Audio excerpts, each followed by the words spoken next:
Now we will study another question. We already know when will the Fourier series of a absolutely integrable function converge, and if it converges, what is the sum? Okay, so we record the previous result. F, that is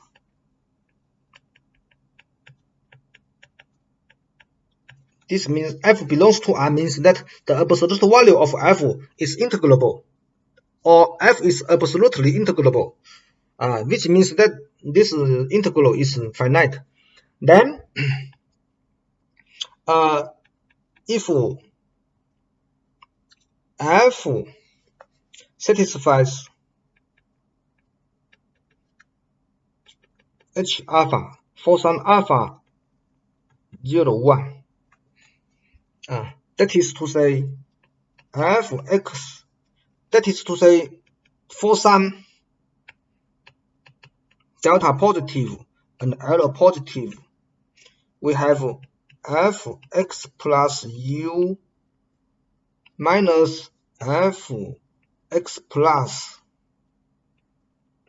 not greater than L u alpha. And this is also true. Consider fx minus u and the left limit. This is true for u in 0 delta. This is what we called h alpha. As we mentioned before, if f has generalized one-sided derivative, then f satisfies h1. F has one-sided derivative is a special case of generalized derivative, so you don't need to consider one-sided derivative. So an important case is that if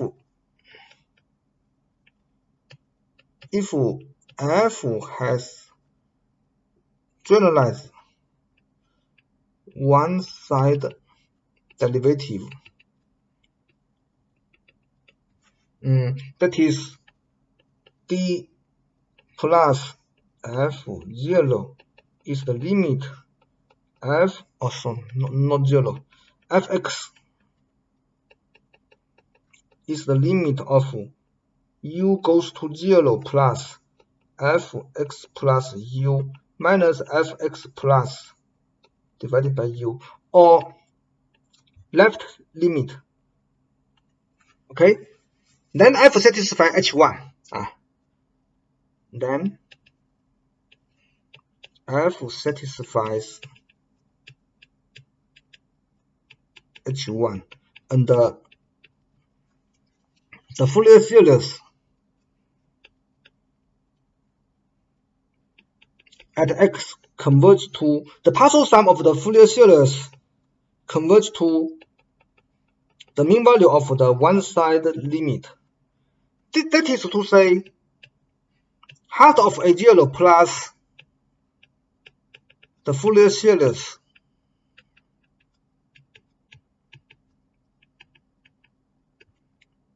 equal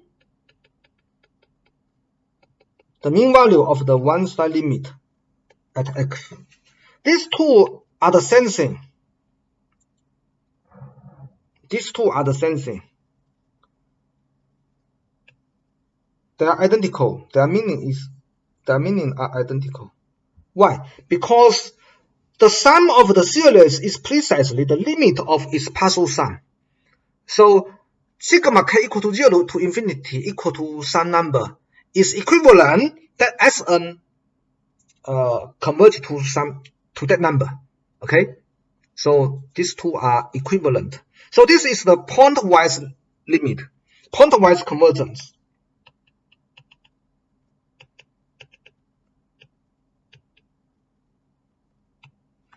We already have some result on pointwise convergence, and our condition for the convergence or for the pointwise convergence is rather weak, because we only require generalized one-sided derivative. Usually we consider smooth functions. It has actually it has limit, has derivative everywhere, almost everywhere. Okay, therefore our result is wide enough. The range that we can apply our result is wide enough for pointwise convergence. But now a natural question is that, can we have some uniformly convergence? Because in our study of analysis 1, we know that a series of functions, if it is uniformly convergent, we will have many interesting results. Okay, so we will study the uniformly convergent problem. Uniformly convergent problem. But for uniformly convergent problem, we require f to be continuous. Okay, f must be continuous because the partial sum is continuous. Sn obviously is a continuous function. So if the Fourier series converge to f uniformly, that is Sn, the sequence of functions Sn converge to f uniformly, then f must be continuous. So if f is not continuous in the interval, the convergence could not be uniform. Okay, so to discuss uniformly convergence, we should assume that f is continuous, at least continuous. Okay, now we will present some result on uniformly convergence. The first result, so f, assume that the 2 pi periodic function f, we require it to be piecewise differentiable.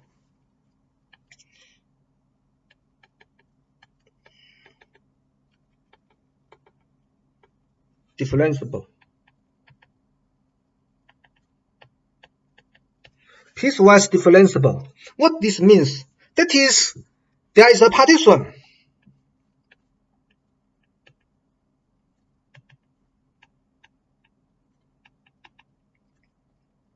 P xi from 0 to n of the interval minus pi such that f is continuously differentiable on each subinterval. This is the meaning of piecewise differentiable. So firstly, the f is continuous. F should be continuous, but also piecewise differentiable. Then the conclusion is that the Fourier series of f converge to f uniformly. Okay.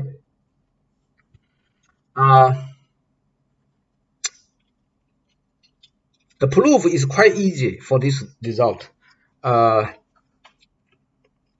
We already know that f will converge pointwise because it is piecewise differentiable.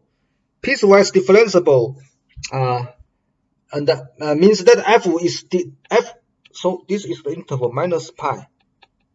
You have a partition of this interval. So the f is C1 in every subinterval. F is C1 here and also here, including C1 in the closed subinterval. So this means that the one-sided limit at every, it is smooth inside the interval, but the one-sided limit and one-sided derivative at end point of the subinterval also exists. Okay, it could like this, piecewise smooth. Okay, so f satisfies our assumption that it has one-sided derivative everywhere, including the xi, including the points in the partition, that is our xi, because f is continuously differentiable on the closed subinterval xi minus 1 xi. And so since f has one standard derivative everywhere, it converges pointwise everywhere. So Fourier series Snx converge to fx everywhere in the interval. Actually, by periodicity, it's also true for every real number x, even outside the interval minus pi to pi, because f and the Sn are all 2 pi periodics. Okay. Now f prime, the derivative of f is also continuous. Derivative of f is piecewise continuous. Therefore, it is Riemannian integrable. So it is absolutely integrable. So f prime also has a Fourier expansion. Okay, we can also write the Fourier series of f prime. So we write the Fourier series of f and f prime. Fx is heart of a0 plus the sum k equal to 0, ak cosine kx plus bk sine kx. This is fx. It is equal. But for f prime, we don't know whether the Fourier series of f prime converge. So we can only write f prime heart of a0 prime plus ak prime cosine kx plus bk prime sine kx for k from 1 to infinity.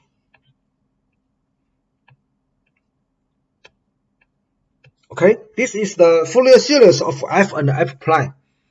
Now we consider the coefficient of the Fourier. We consider the Fourier coefficient of f prime.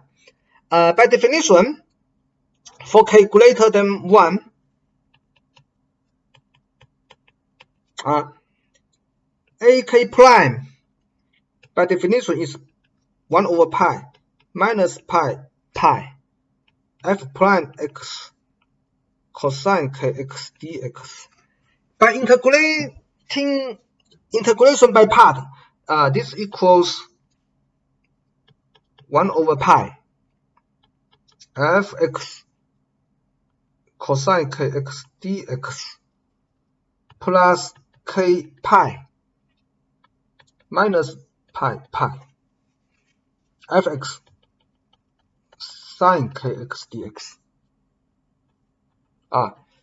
Here is minus pi, but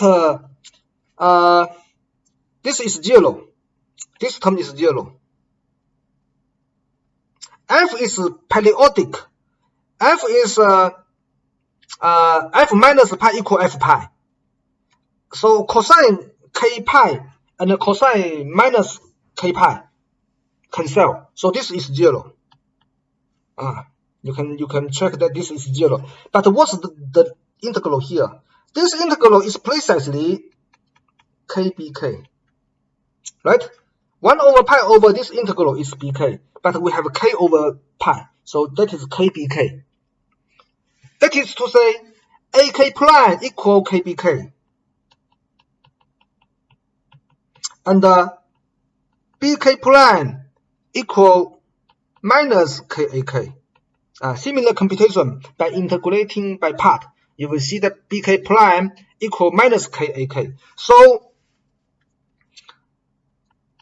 ak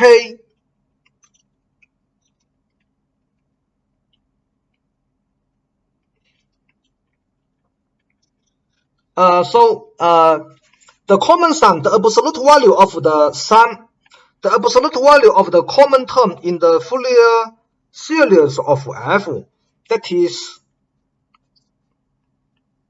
ak cosine kx plus bk sine kx will not greater than ak plus bk. Then this will not greater than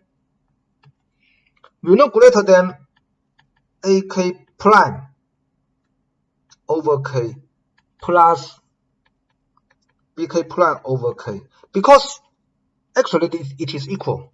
Here we have equality here. Because we just prove AK equal minus BK prime over K. And BK equals AK prime over K. So we have this equality. We have this equality. But the right-hand side is the common terms of a convergent series. Convergent series. This series converge.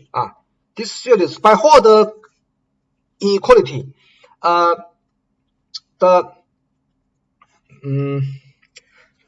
have no place to write. I try to write the sum. Maybe I change a color. The sum of AK prime over K will not greater than the sum of AK prime square plus the sum of K square. Using this is an easy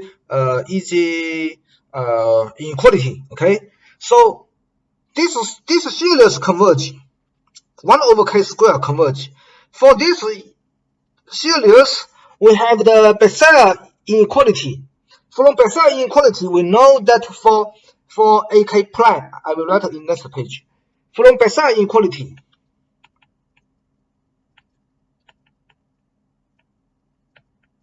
we know that the sum of AK prime square plus BK prime square, K from 1 to infinity, will not greater than 1 over pi minus pi f prime square.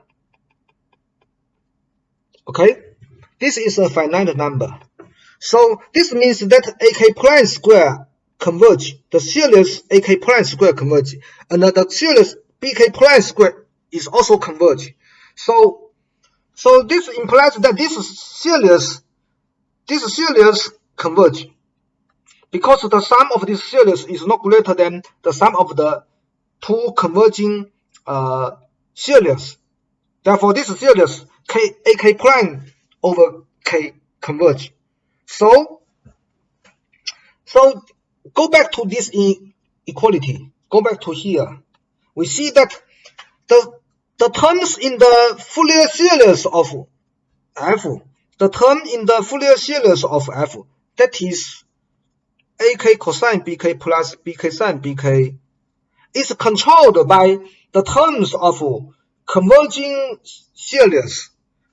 Okay, the terms in the Fourier series is controlled by the absolute value of the terms in the Fourier series is controlled. Every term is controlled by the terms in a converging series.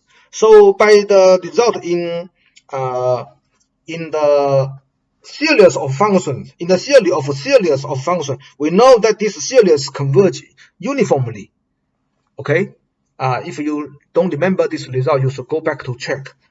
The result says this. The result we just use.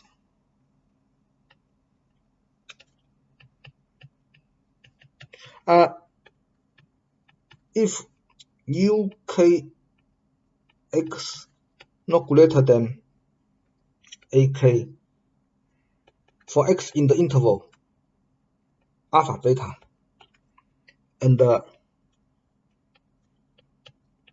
AK converge, then this series UKX converge uniformly 1 alpha beta. This is a result you should learn. You already learned in the last semester, I believe. Okay, so using this result, and because of this inequality, here, the terms in the Fourier, the absolute value of the terms in the Fourier series is controlled by the terms in the converging numerical series, then the Fourier series converge uniformly. Okay. Okay, we have solved this problem. Now, we consider another important result.